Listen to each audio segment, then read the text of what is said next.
Həmçinin şirkin təhlükəli olmasını göstərən dəlillərdən biri də İbrahim əleyhissalamın duasıdır.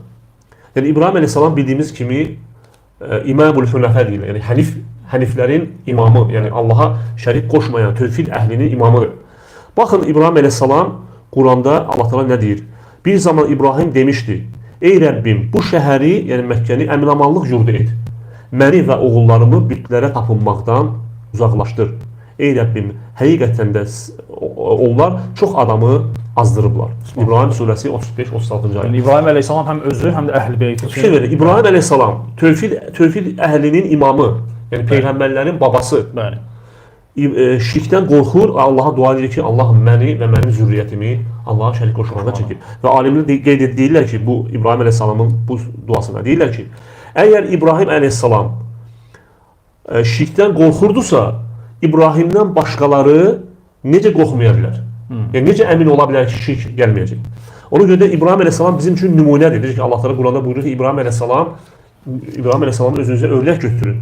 Və biz də görürük ki, İbrahim əleyhissalam şirkdən, yəni Allaha sığınır. Allaha dua edir ki, onu şirkdən uzaqlaşdırsın. Və yeryüzünün ümumiyyətlə, həmçinin Allah Teala bildirir ki, yeryüzünün əksəriyyəti Allaha şərik qoşanlardır.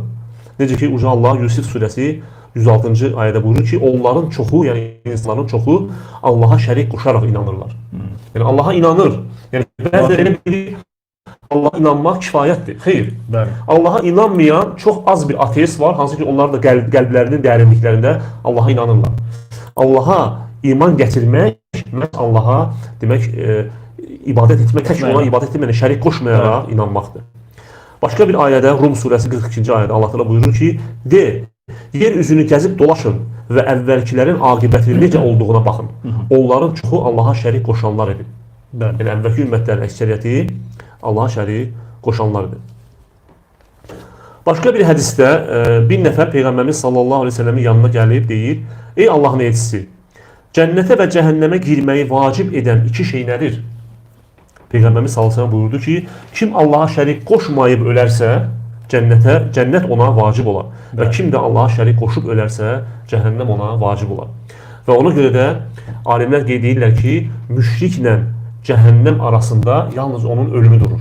Yəni müşrik, yəni Allaha şərik qoşanla cəhənnəm arasında yalnız onun ölümü durur. Yəni ölsə dərhal cəhənnəmə girəcək.